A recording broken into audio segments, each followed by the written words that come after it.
Novu epizodu Minecraft preživljavanja. Kao što vidite, ja sam napravio kućicu od drveta. Sam da pobacam ove stvari koje mi ne trebaju u čest.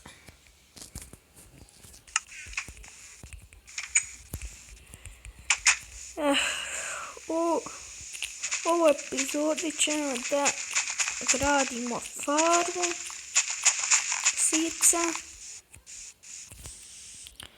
Tu farmu ćemo izgraditi. Ima jedan malo, evo ovdje. Sam da ovu travu maknem.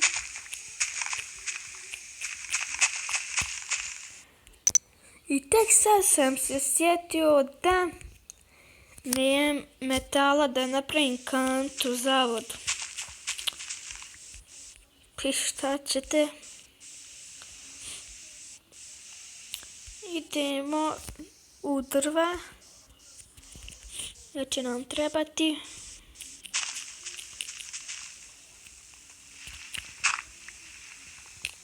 Tako.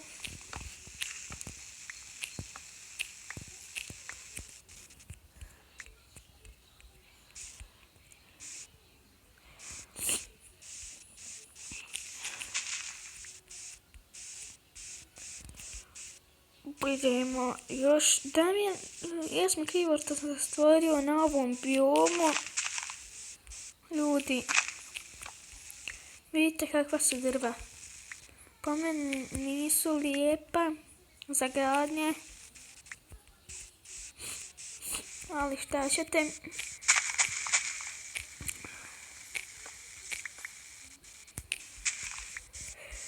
Evo ga, još nekoliko drva ćemo.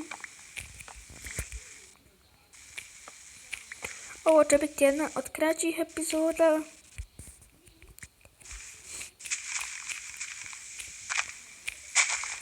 Vidite, ja da sam se stvorio na ovakvom biomu, još su ovakva drva. Ljepše bi bilo.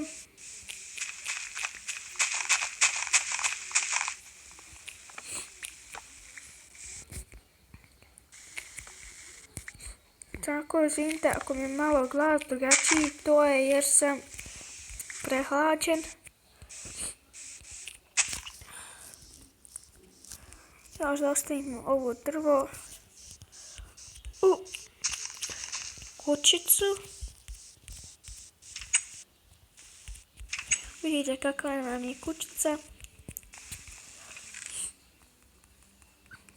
Tako. Imamo dosta svica, 64. Biće nam to dovoljno. I to je to sve bilo za ovu epizodu. Vidimo se u sljedećoj epizodi. Ćao!